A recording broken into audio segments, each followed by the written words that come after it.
Apakah ada contoh di zaman Nabi kisah yang mirip cara kerjanya dengan asuransi? Iya, jadi di dalam hukum Islam itu ada yang disebut sebagai kisos. Kisos itu adalah kalau seseorang membunuh orang lain, maka dia dihukum mati. Kecuali ahli waris dari orang yang terbunuh itu memaafkan. Kalaupun dia memaafkan, maka ada kompensasi yang harus dibayar, namanya diat. Dan diat ini cukup besar, yaitu 100 ekor unta. Jadi misalnya si A tanpa sengaja atau dengan sengaja membunuh si B, dan secara pengadilan, secara hukum terbukti sah dan sengaja bahwa dia membunuh si B, maka harusnya si A ini itu dia dihukum kisos. Tetapi ketika ahli waris dari keluarga si B ini memaafkan, maka boleh si A itu tidak dihukum mati, tapi dia harus membayar kompensasi. Apa kompensasinya? 100 ekor unta. 100 ekor unta ini mahal loh ya. Kalau kita asumsikan unta yang paling murah kira-kira 50 juta rupiah, kita kalikan 100 sama dengan kurang lebih 5 miliar. Tentu si A tidak akan sanggup untuk membayar 5 miliar kepada keluarga si B ya.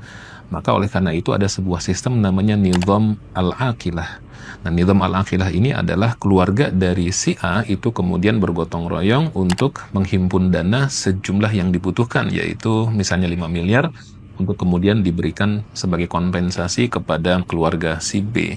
Mengapa perlu kompensasi? Karena si B yang terbunuh itu adalah kepala keluarga, dia tulang punggung yang harus memberikan nafkah kepada keluarganya, dan ketika dia sudah tidak ada, tentu keluarganya tidak ada lagi yang bisa menanggungnya. Itu satu. Yang kedua ada yang namanya tanahud. Jadi tanahud itu adalah sebuah proses di mana proses untuk mengumpulkan makanan, kemudian uang, atau sesuatu yang dimiliki oleh satu anggota masyarakat, baik mereka sedang musafir atau tidak musafir. Ketika itu dikumpulkan, apa tujuannya? Tujuannya adalah nanti oleh si pengumpul, biasanya kepala rombongan atau kepala kampungnya, nanti akan dibagi-bagikan sesuai dengan kebutuhan orang-orang yang sedang kekurangan tersebut. Nah, biasanya memang di musafir nih, lagi berjalan bersama-sama satu kafilah, misalnya 30 orang atau 25 orang gitu ya. Di tengah jalan mereka kekurangan bahan makanan, maka kemudian kepala rombongan akan mengumumkan bahwa mereka ingin mengumpulkan tanahud, yaitu kontribusi berupa sumbangan dari masing-masing peserta, dan ketika nanti sudah terkumpul, oleh kepala rombongan itu akan dibagikan